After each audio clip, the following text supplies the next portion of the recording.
We'll start with you when you're ready. Callum, nice to see you. Nice to see you. You've been missing, obviously, the last few weeks. You're back in the nick of time for this one. Can you just give us an idea as to how difficult it's been for you, especially watching the team when there's been so few options for the manager, and how pleased you are about being back ahead of this game? Yeah, it's been frustrating, as it is whenever you get an injury, really. For myself watching on, we had some great results during that time, so it was nice to see. Also some defeats as well, so you have to play your part off the field as much as you can and try and get the boys up for it.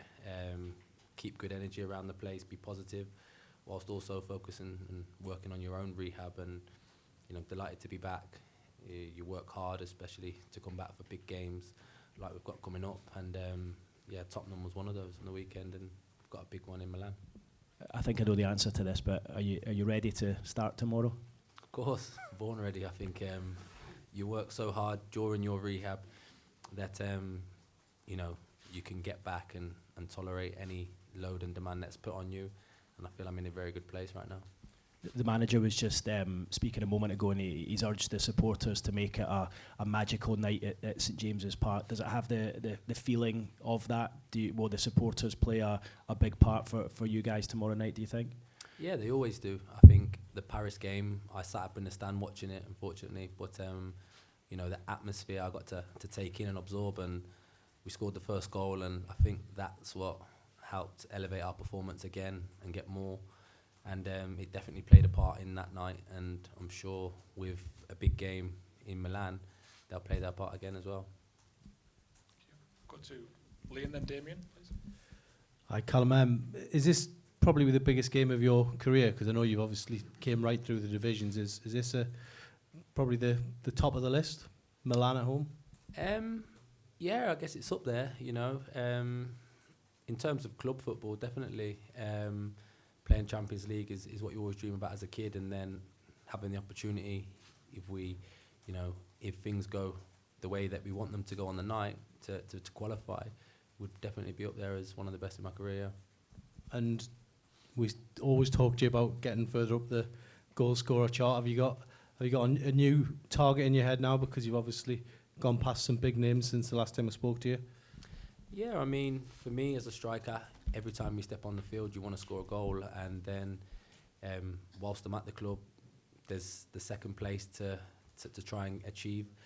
Big Al's out in front, isn't he? So unless I'm here for another 5-10 years, then I doubt I'll catch him. But, it's nice to try and write your name in the history books of such a fantastic football club. You get a ball update around the corner. Yeah, I've seen, yeah. I need my face up there as well.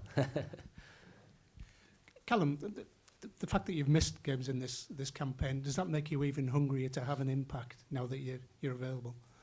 Yeah, 100%. The kind of person I am, I'm always hungry anyway, and try and strive to be the best I can be. But when there's games, of this ilk that come around, they don't come around often, really. And to be able to try and help the team get to where they need to get to, and you do everything you can to try and help them.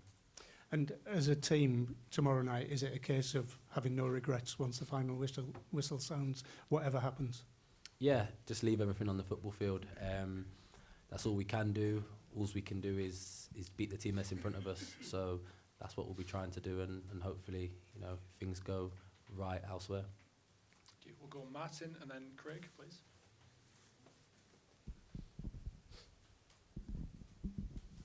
Hi, Callum. Your journey might be the furthest, getting from the likes of Kettering and Tamworth to here. Did you always see the Champions League at the end of your rainbow, if you like?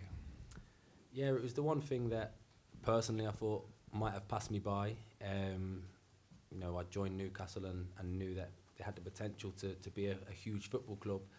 But I always classed it as a sleeping giant, really.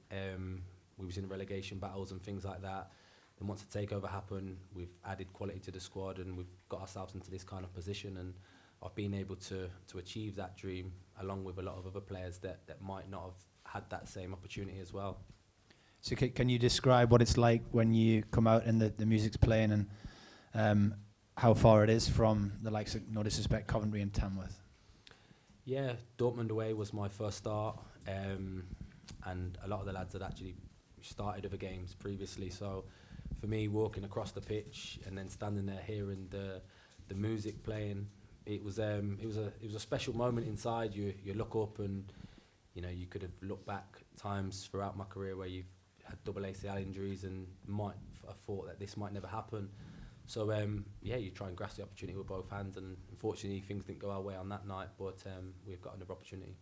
And how hard will you fight to stay in this competition? Yeah, like I say, we'll leave blood, sweat and tears out there.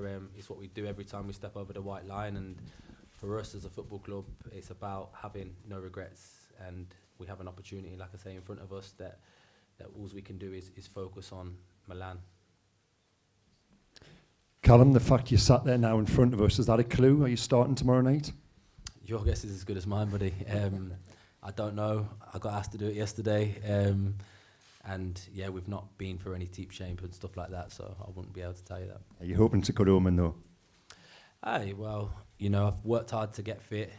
Like I said earlier, you feel like you're in a good place. And if called upon, I'm 100% ready. The manager's just said to us there, it's unclear whether Martin Dubravka will be fit tomorrow, which just seems like the latest twist in the club's injury saga. You've probably seen more of Loris Karius than us.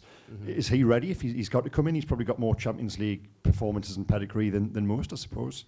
Exactly. So, you said it for yourself there.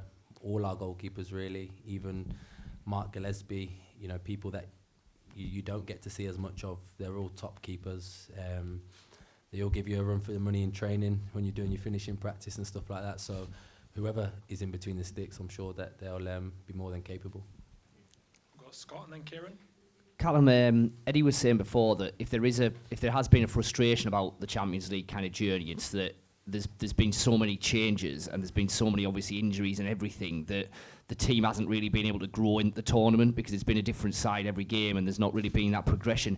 Is there any sense that it would be great to keep this journey going in the second half of the season, just so hopefully by then you might actually be able to get a settled team and be able to actually attack the tournament kind of game by game in the latter stages and grow into it in the way that you maybe haven't been able to in the group stage? Yeah, I mean, there has been a lot of rotation, and beginning of the season we had great depth within the squad. Throughout the season, things happen, injuries happen. We've not really got that as much at the moment, but of course we'd like to carry our campaign on as long as possible. It's a fantastic journey that we're on, and it's in our hands to try and get a result tomorrow night. Hi Callum, given all the challenges you overcome as a kid, as a player, what would it mean for you to score your first Champions League goal and fire Newcastle into the last 16? Yeah, it would be an amazing moment in my career. I think, I personally believe it hasn't come yet because it's waiting for a special moment to happen, and what a story it would be if it's the winning goal tomorrow night. Do you feel like you can inspire people to never give up? Yeah, of course, I hope so. As a professional, you try and become a role model, especially having young children.